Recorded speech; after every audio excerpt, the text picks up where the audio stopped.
Bien, estamos de vuelta en Psicologiando y como habíamos dicho tenemos dos invitados a quienes le vamos a dar participación y justamente van a ser parte de lo que sea el esclarecimiento, porque ¿quién mejor informado que una persona que pertenece a una de estas subculturas y nos puede dar justamente información de la misma?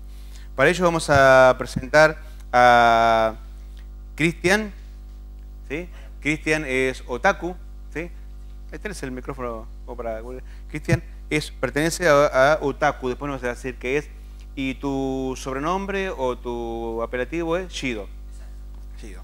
Después nos vas a decir qué es un otaku, ¿no? Vas a contarnos un poquito de esto, porque yo la verdad que sos vos el que va a ser docente acá de los otaku. Muy bien. Y también Fli Plascutín, ¿sí? Que nos va a hablar de los góticos, ¿sí? ¿Qué tal? ¿Cómo estás? Muy bien. Se escucha, sí se escucha. Bien, ahora vamos a platicar un poco. Bueno, la primera pregunta apunta al sociólogo, que nos pueda comentar justamente, a ver, ¿qué marco general tienen las tribus urbanas? ¿Cómo se fueron implementando? Esta pregunta que yo me hice recién, uno conoce una tribu urbana desde los hippies, tal vez, pero ¿habrá habido siempre tribus urbanas? ¿Será que todos somos parte de una tribu urbana de alguna manera? ¿Sí?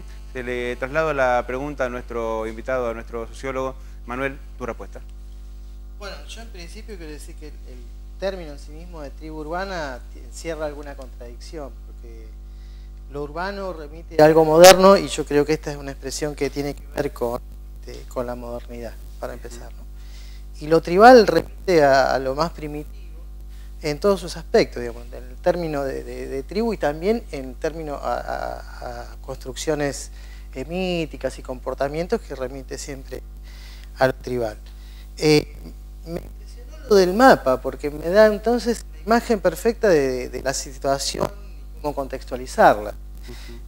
Yo como fenómeno moderno creo que para partir de lo más inmediato uno tendría que remitirse a la cultura de la globalización. Es decir, esto es un fenómeno cultural en toda su dimensión, porque efectivamente lo cultural es la red simbólica de lo social, es cómo se expresa simbólicamente a través de sus distintos significados. Entonces, esta transformación cultural se empieza a dar con la globalización, que rompe con algunas identidades comunes, ¿no? Podríamos decir groseramente, identidad nacional. Y dentro de las identidades nacionales, aquellas expresiones que tuvieran que ver con esa forma de construir un lazo social, que en definitiva el hombre siempre tuvo esa necesidad, más allá de reproducirse en términos particular, en términos biológicos, siempre ha tenido la necesidad al mismo tiempo de reproducirse en su dimensión más simbólica, más cultural, las creencias, los mitos, etc. Y a partir de ahí es donde se construye como sujeto social, como sujeto colectivo. O sea que esa es una necesidad desde siempre como ser social o como ser gregario, digamos, como ser que pertenece a una comunidad. Si vamos a la palabra tribu, en realidad uno asocia tribu con los indios, ¿no? O sea, cuando uno hablaba de las tribus, hablaba de esas subculturas que por razones, digamos, de distribución geográfica iban desarrollándose con sus propias normas, sus propios códigos, dentro de ámbitos de por sí donde la propia convivencia generaba pautas de comunicación que eran ajenas a otros porque eran pautas que eran propias de las personas que todos los días se comunicaban con determinados tipos de normativas. Claro, y que además es siempre la comunicación va mucho más allá del lenguaje, la forma de comunicarse es cómo se objetiva a ese sujeto a través de lo que viste, de lo que expresa, de distintas formas. Pero iba a lo siguiente. Con la globalización se supone que la cultura empieza a difundirse en forma uniforme hacia todo el mundo, a través de los medios de comunicación, y a imponer cierta homogeneidad en la sociedad. Por ejemplo, una de las cuestiones que trajo aparejado, digamos, vamos a asociarlo también al posmodernismo, por decirlo de una manera, es una cultura estándar, por ejemplo, la cultura juvenil. Todos quieren ser jóvenes, ¿no? Una manera de homogeneizar, nadie quiere tener cana como tengo yo, digamos. Estamos resignados nosotros. Sí. ¿No? Todos quieren ser jóvenes. La juventud eterna es una manera de homogeneizar la sociedad. Podríamos decir que la cultura legítima, la cultura dominante, tiene que ver con esas pautas de homogeneización, digamos, ¿no? Que es una tendencia a unir la sociedad, digamos. Los lazos sociales tienden a unificar una cultura modelo.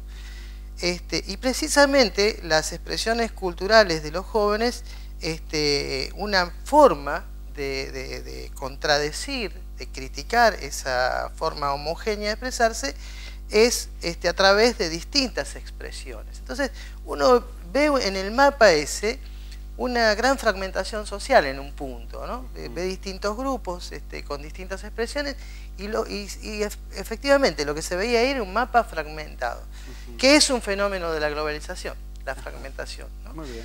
Y no coincido con algunas de las definiciones. ¿Cómo no? Porque, por ejemplo, por tomar un dato, es una expresión social, no es una expresión individual, es una expresión colectiva, ¿no? Y tiene todos los componentes, ¿no? Todos los componentes de una expresión de tipo colectiva. Por ejemplo, yo no pondría en la definición el tema del narcisismo, que hace más referencia a una persona, a un narciso, que tiene esta cuestión del ego y la permanente, ¿no? Es más bien una expresión colectiva, en principio, que está rechazando por ahí la cultura dominante. La y respecto a los... cómo una persona llega a la tribu, y a partir de ahí sería la combinación de cómo lo individual se expresa en lo colectivo. Sí. Porque la expresión es colectiva, pero la involucración es individual. Entonces habría que ver de qué manera la necesidad de cada uno, sobre todo en la etapa adolescente, ¿no? Que el adolescente está en una búsqueda de la identidad, está en una búsqueda de saber quién es, y en la medida de que justamente a veces los parámetros en los cuales se mueve no le son significativos a nivel global, ¿no? Lo que es la globalización, o sea, los referentes, los modelos, lo que existe, no le genera una identificación, cuál es su búsqueda individual a partir de su necesidad individual, ¿no? Y luego se verá la expresión general, ¿no? Y ahí estaría, digamos, un poco la vinculación entre ambos aspectos.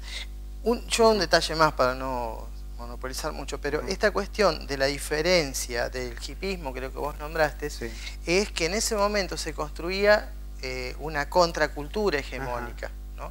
Que era esa expresión que bastante uniforme, digamos, no es que estaba tan fragmentado, o sea, estabas en un lado o estabas más o menos en el otro. En el medio, claro, en el medio había otras expresiones, pero podríamos decir que estaba más del lado de lo dominante, ¿no? El modelo de familia, o sea, ¿por qué? Porque dentro de la cultura lo que predomina es eso, digamos, cuáles son los valores, cuáles son las normas, cuáles son las creencias, eso es lo que hace la identidad. Entonces, claro, es un poco, en esa búsqueda uno construye, y lo construyen, porque también no es que la globalización de acá, digamos, se queda fuera, al margen de todo. Son culturas, los góticos, todas las culturas que yo no las llamaría subcultura tampoco, pero bueno, son definiciones que se van como quedando de alguna manera.